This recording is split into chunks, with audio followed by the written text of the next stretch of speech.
Olá, meus irmãos e minhas irmãs, sejam muito bem-vindos. Desejo a todos muita paz, que Jesus possa estar nos amparando nesse momento e sejam muito bem recebidos nesse dia de hoje, de mais uma palestra online que estamos realizando devido, né, ao momento que estamos passando, né, não apenas nossa cidade, não apenas no nosso país, mas como no mundo inteiro. Né? Esse momento com relação, né, à pandemia, ao Covid. Então, as atividades, né, do nosso centro estão temporariamente paralisadas na forma física, mas, né, tanto as palestras quanto os estudos, quanto a evangelização estão ocorrendo de forma online. Então, que no dia de hoje possamos ter, né, muita inspiração, muito amor e que possamos ter aqui uma boa conversa, mesmo que sendo online. Né?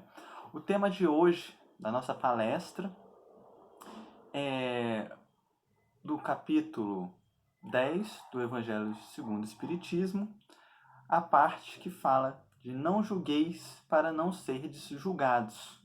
Atire a primeira pedra aquele que estiver sem pecado. É aquela passagem na qual nós temos a mulher adúltera, nós temos Jesus, né? E é uma passagem muito conhecida, muito famosa, e que nós vamos tentar aqui, né, esmiuçar bem, principalmente à luz da doutrina espírita, né? Que o espiritismo ele vem, né, dar uma visão maior, mais ampla, né, dos fatos que nós conhecemos, né, já fatos antigos do cristianismo. E é isso que nós vamos tentar falar um pouco hoje.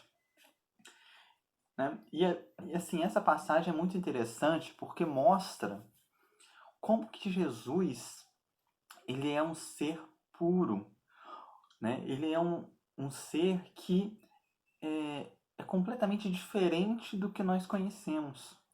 Porque ele nos ensina através de palavras, através das lições, ele nos ensina através das ações e das atitudes dele, mas nessa passagem específica, ele também ensina a todos nós pelo que ele deixou de fazer, pelo que ele não fez.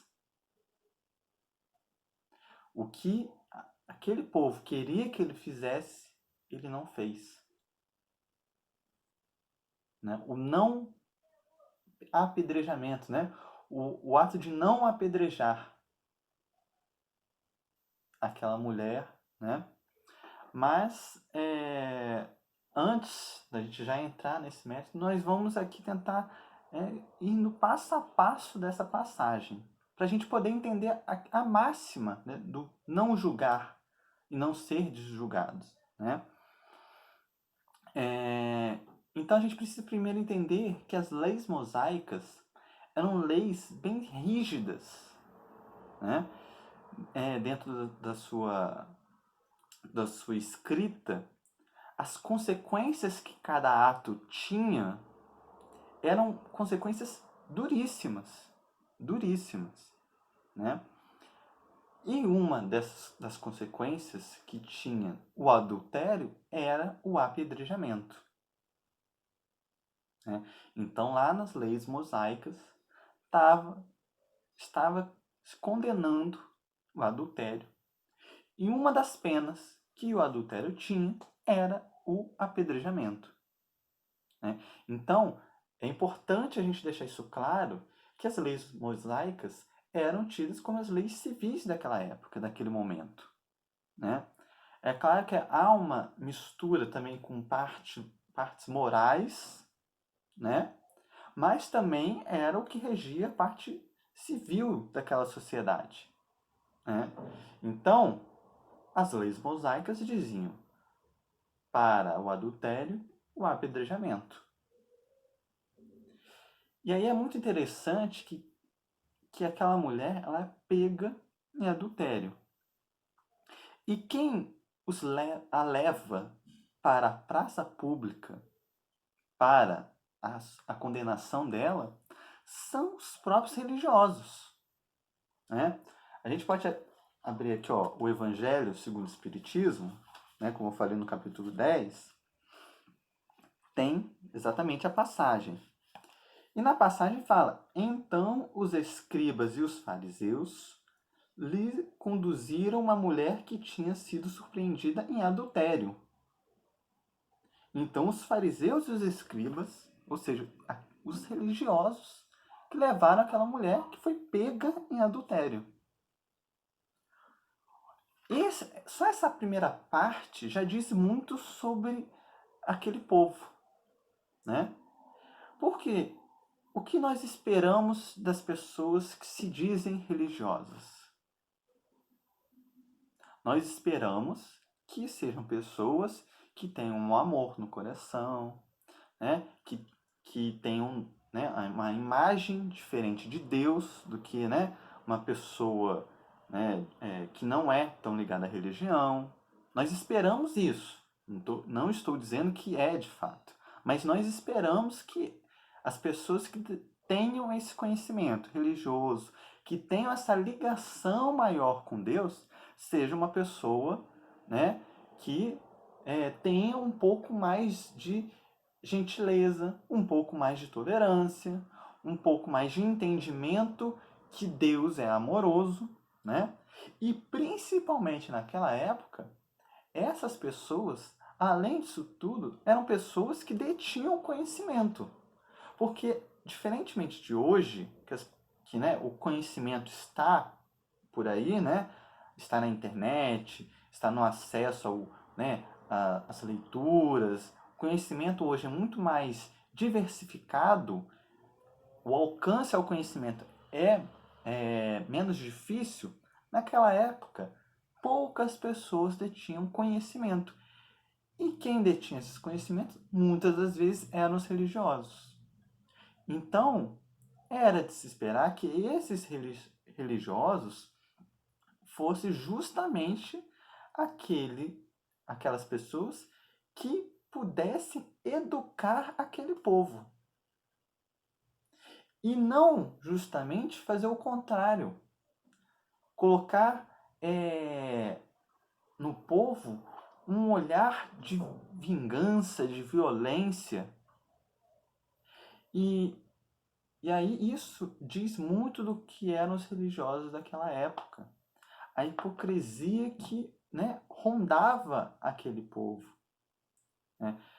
Uma passagem, por exemplo, para exemplificar, né, esses religiosos, é em Lucas capítulo 13, dos versículos de 10 ao 17, que é uma passagem no qual Jesus estava, né, num templo curando uma mulher.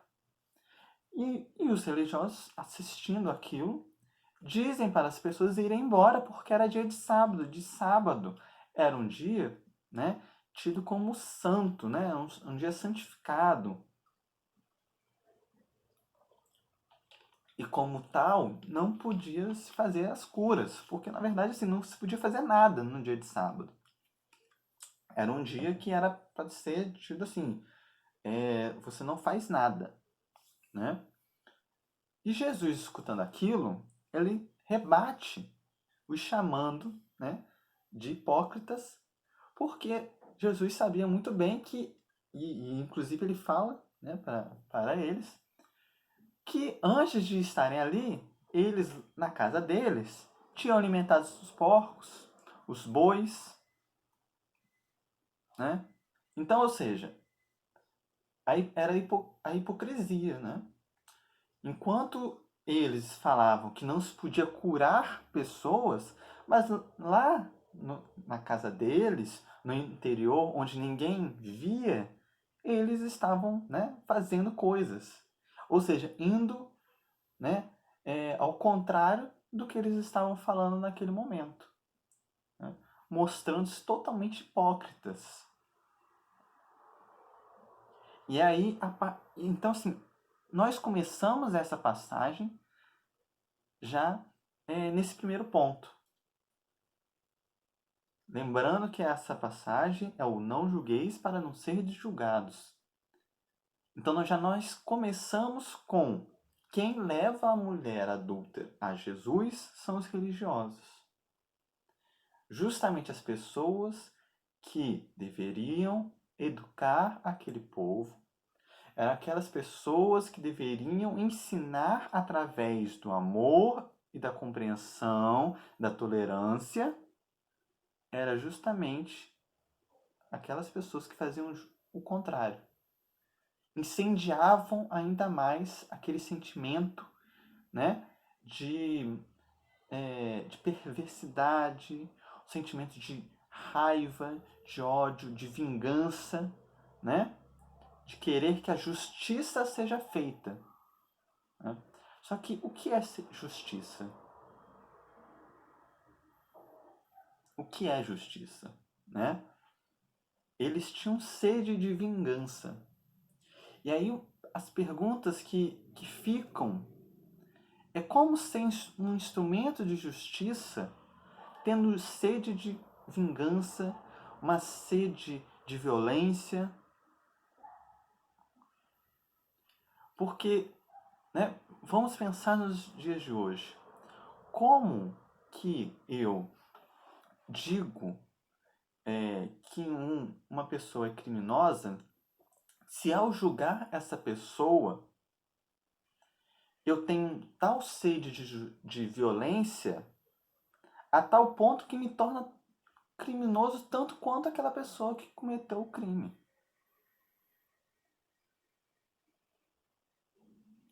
Então, como julgar um criminoso não se tornando um?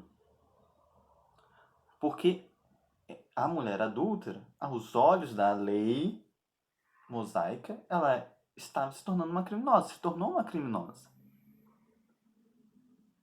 né? Mas esse questionamento é um questionamento que nós podemos colocar nos dias de hoje, onde nós vemos muito inflamado, né, em nossa sociedade, principalmente em nosso país, uma sede de violência, né, para com o próximo.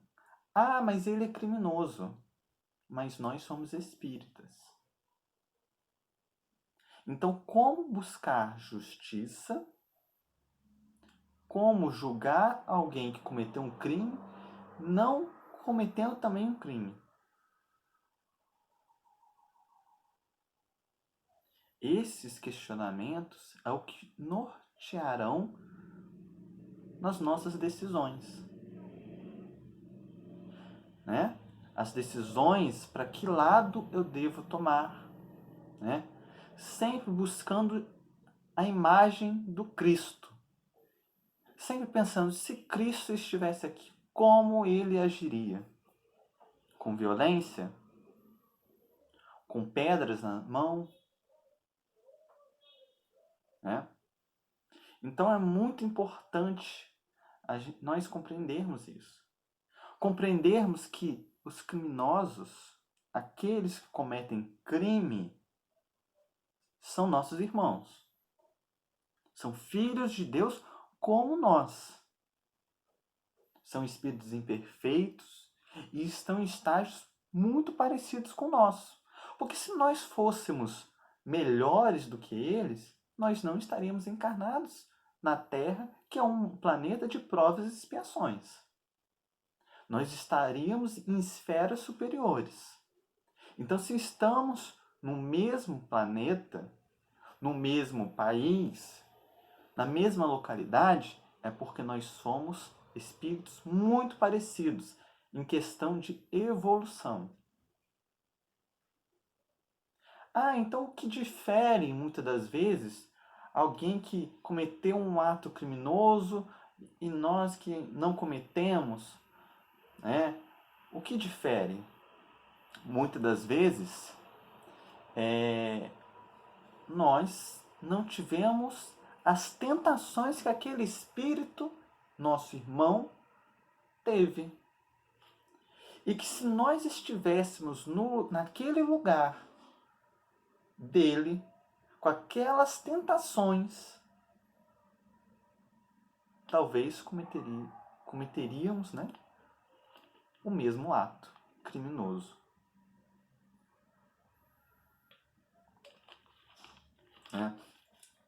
E ainda, né, podemos citar quantos crimes pequenos diários nós não cometemos. Né?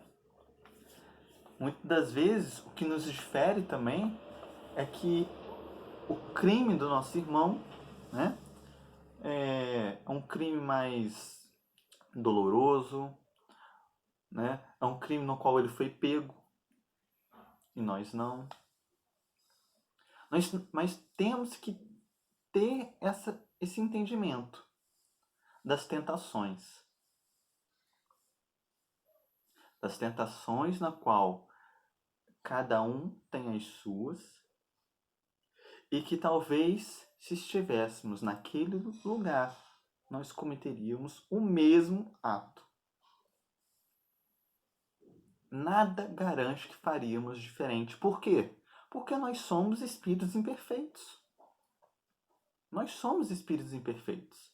Nada garante que nós faríamos diferente. Né? Então, a justiça sendo violenta não é justiça, é injustiça. E é isso que Jesus vai mostrar nessa passagem. Né? E aí essa passagem, como eu disse, já começa nos dando um alerta sobre quem leva a mulher adúltera serem religiosos. Esse é o primeiro ponto. O segundo ponto é que, se nós percebermos, quando há um adultério, requer pelo menos 2 pessoas, no mínimo, cometendo adultério. Não há como uma pessoa adulterar, cometer, né, o adultério sozinha. No mínimo, deve haver 2 pessoas. E aí o segundo questionamento que fica, além do questionamento dos religiosos, é: onde está o outro que cometeu o adultério? Por que apenas é a mulher que cometeu o adultério que é levada à praça pública?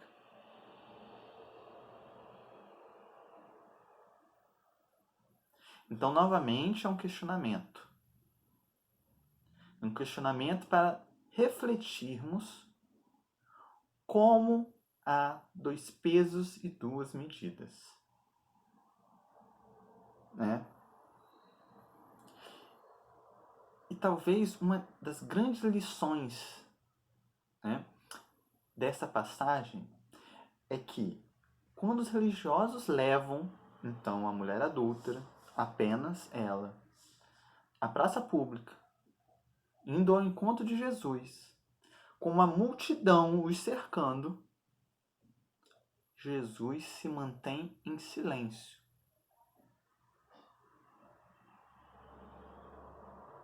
Ele se mantém em silêncio. Todo aquele alvoroço em torno dele, as pessoas comentando, e ele em silêncio. O que diz muito sobre a figura de Jesus. Porque se fôssemos nós, quando nós ouvimos algo, que alguém cometeu um erro, cometeu um crime, né, cometeu um adultério, nosso primeiro ímpeto é de perguntar como foi, aonde, com quem, quando. Mas Jesus se cala. Porque quando fazemos isso, nós caímos na armadilha da maledicência.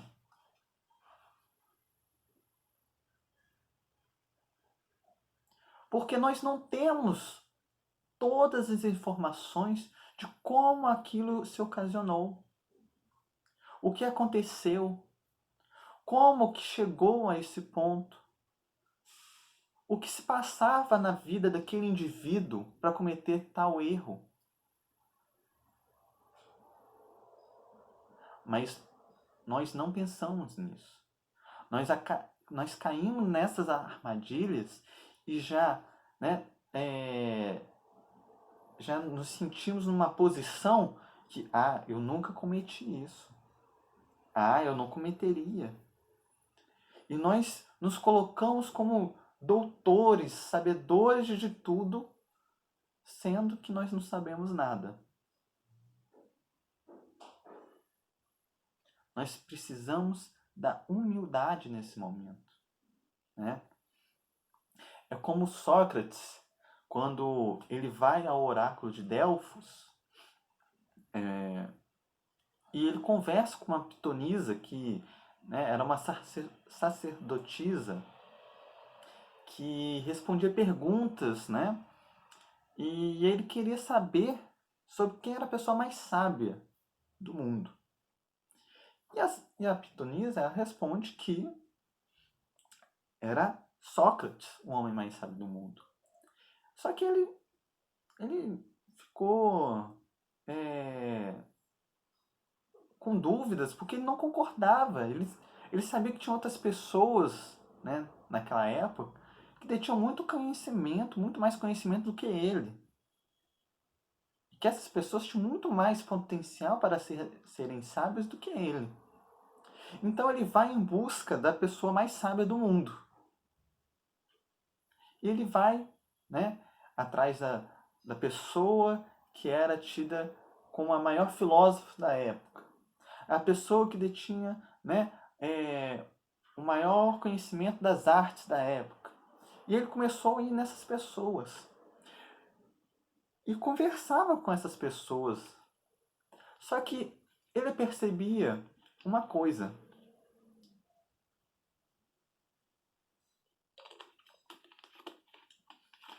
Quando ele conversava com essas personalidades da época,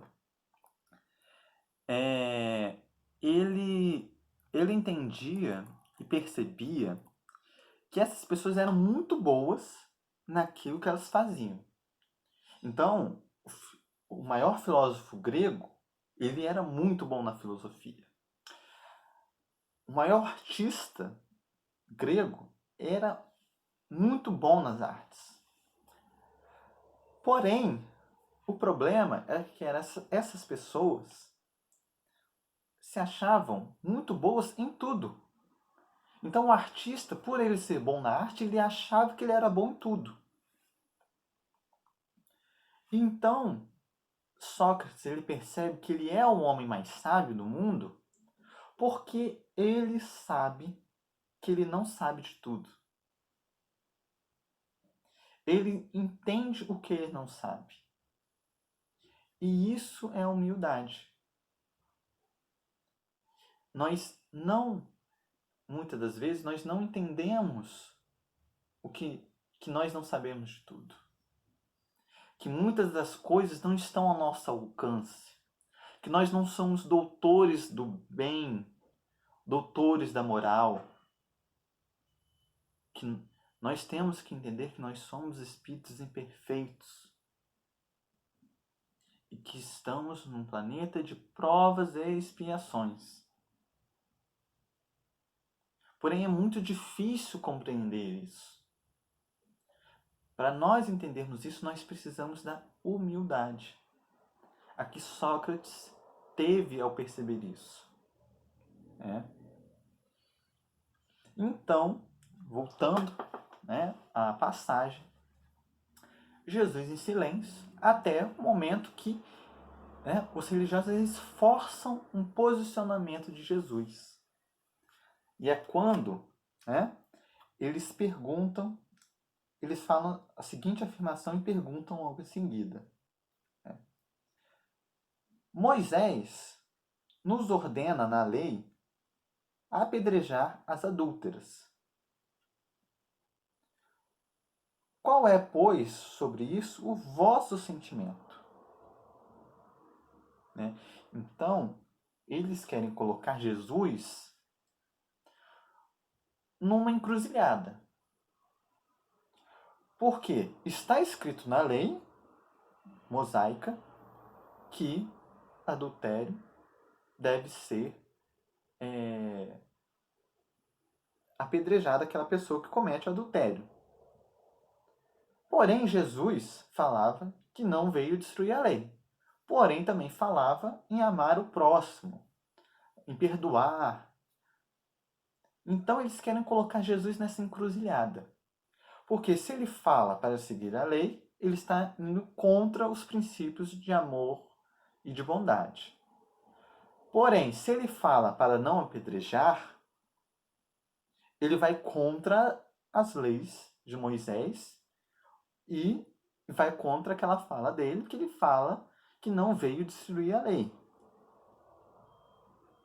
Então, nesse momento, parece que Jesus está entre duas respostas que irão, né, ao contrário do que ele fala. Qualquer coisa naquele momento que ele respondesse poderia colocar ele, né, numa situação difícil.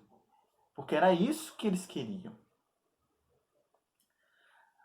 Mas como que nós somos tão pequenos, né? Nós, com o Espiritismo, que a gente consegue entender que Jesus ele é um Espírito perfeito há 4,5 bilhões de anos atrás.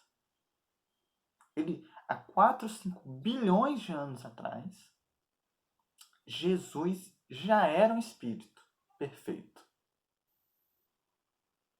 Ele é o governador do planeta Terra.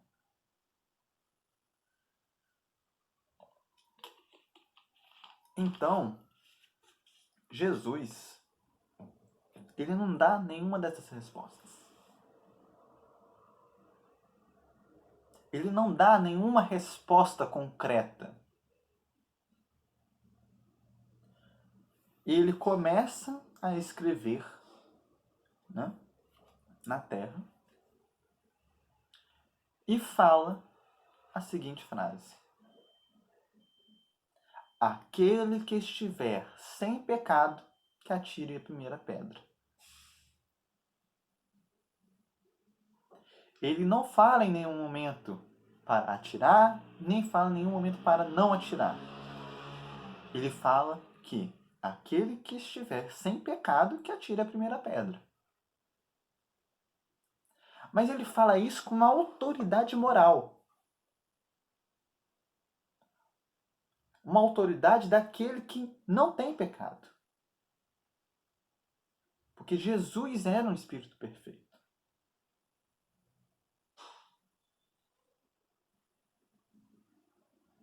E ele que não tinha pecado, e que ele, por isso, poderia apedrejar, que ele não tinha pecado, ele não apedrejou. E eles sabiam disso. E nesse momento que Jesus fala isso, as pessoas começam a se envergonhar. É um momento que as pessoas começam a perceber que o erro é comum a todos. Que o crime, o crime civil, ele pode ser entendido de diversas formas. Como eu disse, por exemplo, os fariseus alimentavam os bois. Ou seja, eles estavam cometendo um crime. Naquela outra passagem, em Lucas. Então, o que é ser um criminoso perante a lei? Então, é nesse momento que eles percebem que todos nós somos criminosos. que todos cometem erros. Erros civis ou erros morais.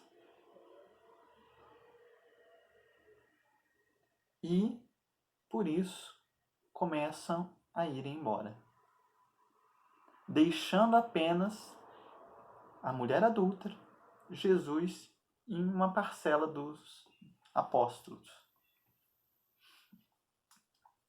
E então, quando todos vão embora, Jesus, ele dá a primeira lição à mulher adúltera. Porque ela também precisa ser ensinada, e não apenas os acusadores. Por isso Jesus pergunta: mulher, aonde estão os teus acusadores? Por que ele fala isso?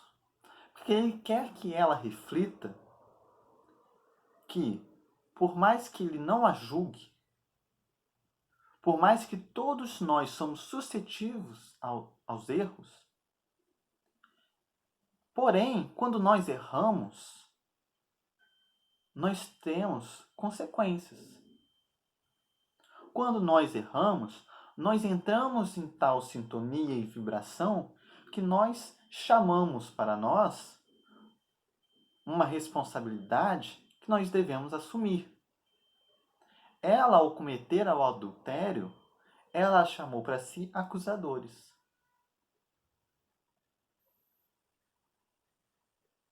Então, aonde eles estavam naquele momento? E quando se olha, eles percebem que eles foram embora. Mas eles foram embora por causa dela? Não. Eles foram embora por causa do Cristo. Porque naquele momento a virtude falou mais alto que os vícios. A virtude falou mais alto do que a violência, do que o discurso de ódio que eles tinham. Porque a virtude era Jesus. A virtude viva estava em frente a eles.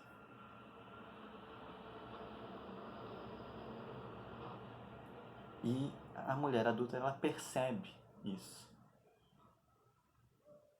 Ela entende o que ela deve fazer a partir dali. E, portanto, vem a segunda lição a ela. Jesus fala, já que eles foram embora, eu também não a julgo. Ele, que é o Espírito perfeito, sem pecados, na encarnação na Terra.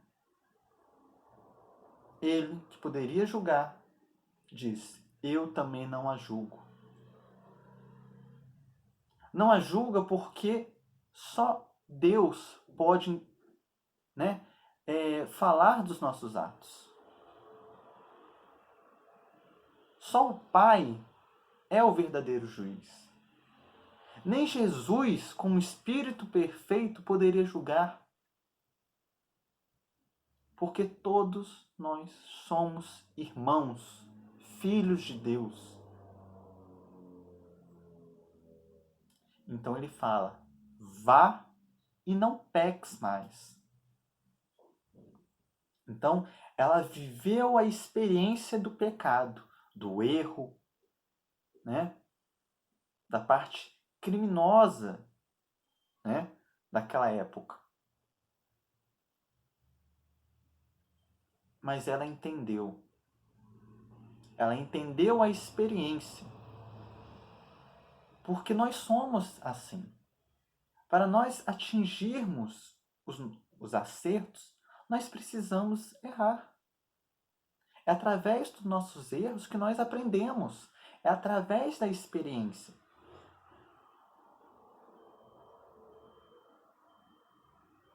É através da experiência que nós vamos conseguir evoluir. Por isso que nós necessitamos das encarnações.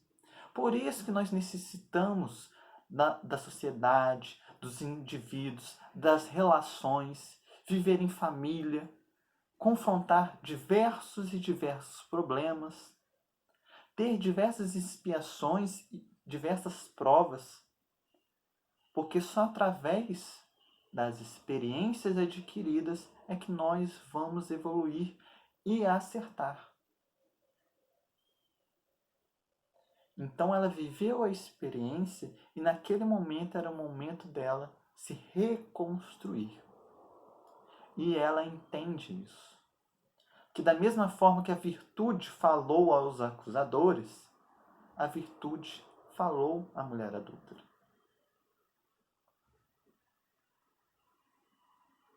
Então não há como julgarmos ninguém. Ninguém nessa passagem. Há apenas o aprendizado dos atos equivocados de ambos, tanto da mulher adúltera quanto das pessoas que queriam apedrejar.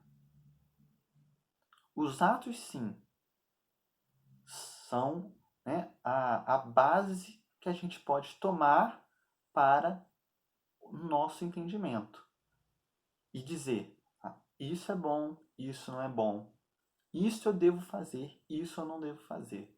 Mas em nenhum momento falar das pessoas em si, dos personagens que ali estavam, porque não nos cabe.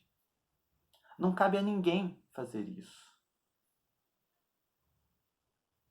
Muito menos com esse discurso de violência, de ódio no coração, de nas palavras falar de justiça, mas ao fundo querer vingança.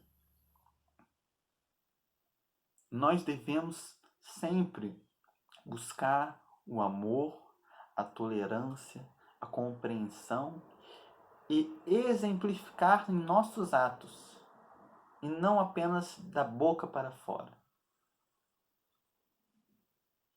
E aí, esta passagem, ela tem uma continuação no livro Boa Nova, né? No capítulo 13, Pecado e Punição, né? Onde há exatamente essa passagem e a continuação dessa passagem, o que ocorre depois. Depois que esse momento, a mulher adúltera vai embora, e como eu disse, havia alguns apóstolos ali naquele momento com Jesus. E um deles, que era João, que presenciou toda a cena, ele vai em direção a Jesus, questionar Jesus porque Cristo estava escrito na lei. Por que não apedrejar? Por que ir contra a lei? Então Jesus começa a explicar, né, a João toda essa questão, né, do que é o certo, do que é o errado, né, do que se deve entender, né, que João, no caso, ele estava falando para João, mas serve para todos nós, que antes da gente falar se isso é certo, se é errado, nós precisamos ter todas as informações. O que levou a mulher adúltera a adulterar? Se sabia do tamanho sofrimento que ela passava naquele momento?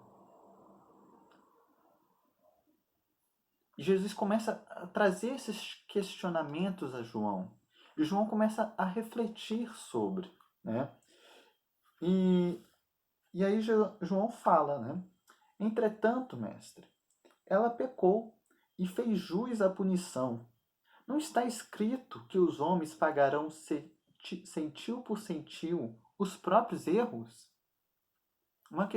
É um questionamento, né? Bem lógico de João, né? E aí Jesus fala, né, que ninguém pode contestar que ela tenha pecado. Então, de novo, Jesus deixa claro que ela errou, né?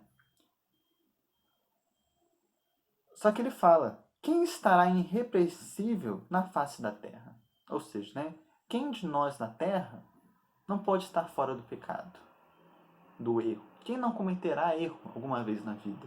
Né? Aí ele fala uma coisa muito interessante. Né? Há sacerdotes da lei, magistrados, filósofos, que prostituíram suas almas por mais baixo preço. Contudo, ainda não lhes vi os acusadores. Ou seja, Jesus indicando que as pessoas também que são ditas, né, e que são colocadas num pedestal, também erravam. E erravam de uma forma muito mais profunda do que aquela mulher.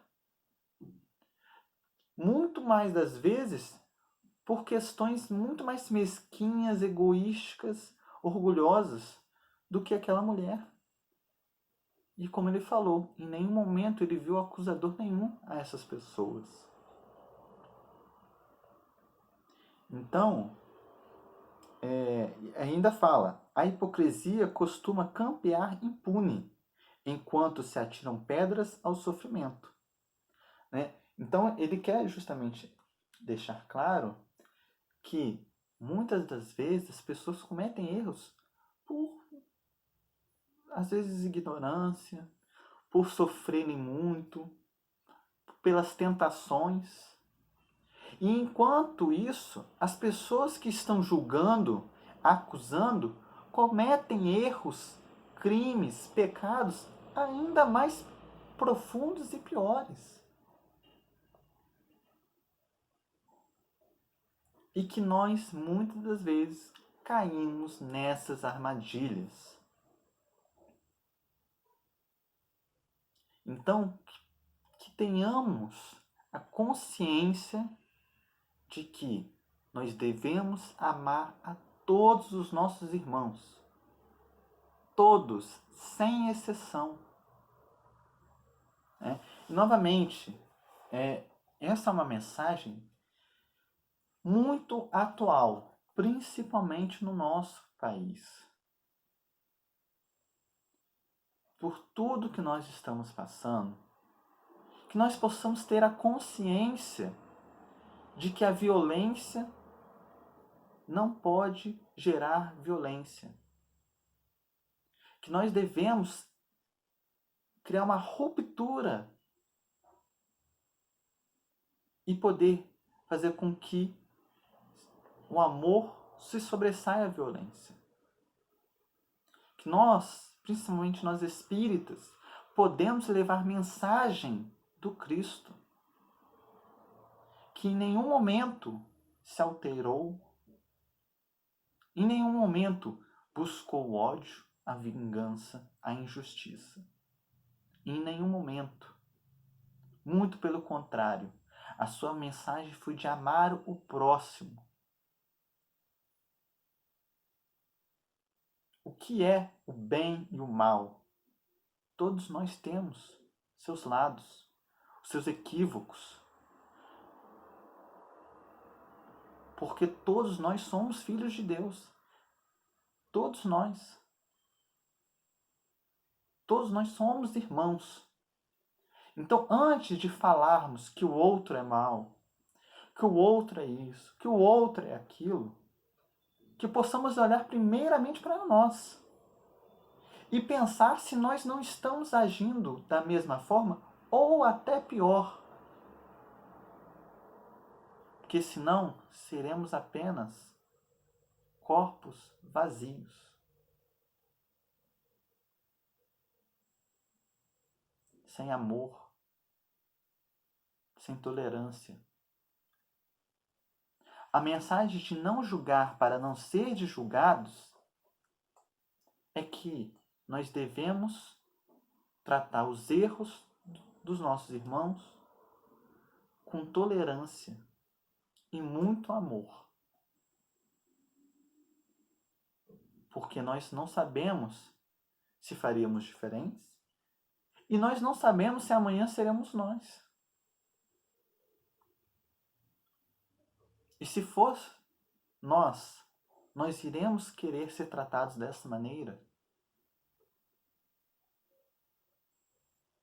Então que a gente possa ser, né, esse elo de ruptura do erro, da violência. Que nós possamos levar palavras e exemplos de amor e paz aos próximos. Até aquelas pessoas que nós entendemos cometer diversos erros. Levar amor aos criminosos, levar amor aos inimigos, levar amor às pessoas que nós não nos damos bem, porque nós somos espíritas.